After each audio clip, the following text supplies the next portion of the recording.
Once upon a midnight dreary, while I pondered, weak and weary, over many a quaint and curious volume of forgotten lore, while I nodded, nearly napping, suddenly there came a tapping, as of someone gently rapping, tapping at my chamber door. "'Tis some visitor," I muttered, "tapping at my chamber door, only this, and nothing more."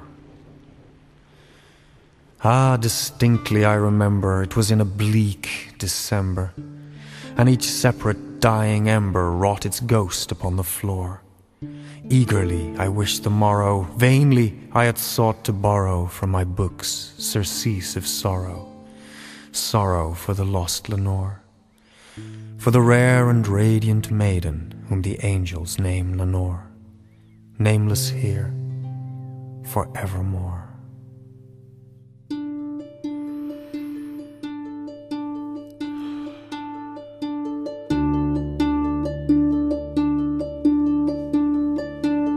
And the silken, sad, uncertain rustling of each purple curtain thrilled me, filled me with fantastic terrors never felt before. Presently, to still the beating of my heart, I stood repeating, "'Tis some visitor entreating entrance at my chamber door. Some late visitor entreating entrance at my chamber door.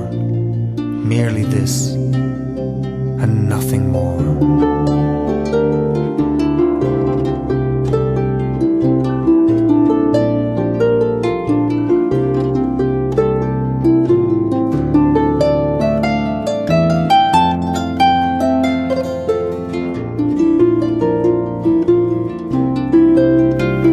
Out into the darkness peering, long I stood there wandering, fearing, doubting, dreaming dreams no mortal ever dared to dream before. But the silence was unbroken, and the stillness gave no token, and the only word there spoken was the whispered word Lenore. This I whispered, and an echo murmured back the word Lenore. Merely this, and nothing more.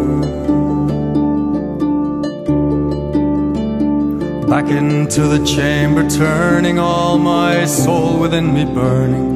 Soon again I heard a tapping, somewhat louder than before. "Surely," said I, "surely that is someone at my window lattice. Let me see then what thereat is, and this mystery explore. Let my heart be still a moment, and this mystery explore. 'Tis the wind, and nothing more." Open wide I flung the shutter, when with many a flirt and flutter in there stepped a stately raven of the saintly days of yore.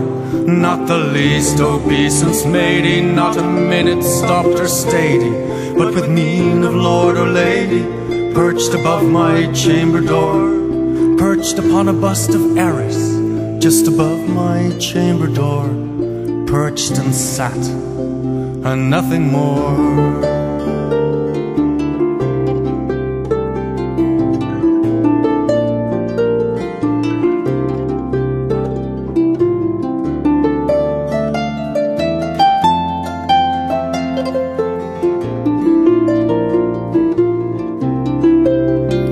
Soon that ebony bird beguiling my sad fancy into smiling, by the grave and stern decorum of the countenance it wore.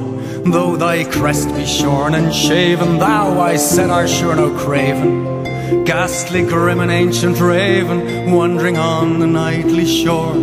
Tell me what thy lordly name is on this night's Plutonian shore." Quoth the raven, "Nevermore." Now the raven, sitting lonely on that placid bust, spoke only that one word, as if his soul in that one word he did outpour. Nothing further than he uttered, not a feather than he fluttered, till I scarcely more than muttered, "Other friends have gone before." On the morrow he you will leave me, as my hopes have flown before, quoth the raven, nevermore. Then methought the air grew denser, perfumed by an unseen censer, swung by seraphim whose footfalls tinkled on the tufted floor. Once more on the velvet sinking, I betook myself to linking fancy on to fancy, thinking what this ominous bird of yore, what this grim, ungainly, ghastly, gaunt and ominous bird of yore meant in croaking nevermore.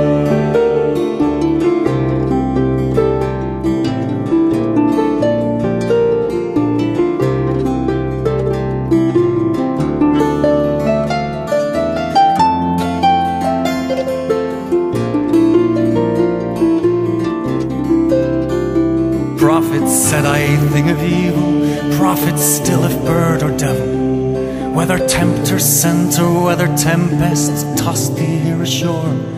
Desolate yet all undaunted on this desert island, chanted on this home by horror haunted. Tell me truly, I implore, is there balm in Gilead? Tell me, I implore, quoth the raven, nevermore. Prophets said I a thing of evil, prophets still if bird or devil, by that heaven stretched above us, by that God we both adore. Tell this soul with sorrow laden, if within the distant Aidenn it shall clasp a sainted maiden, whom the angels name Lenore. Clasp her air and radiant maiden, whom the angels name Lenore. Quoth the raven, nevermore.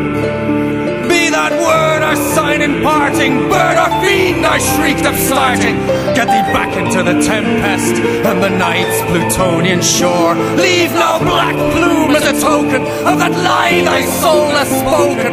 Leave my loneliness unbroken, quit the bust above my door. Take thy beak from out my heart and take thy form from off my door. Quoth the raven, nevermore.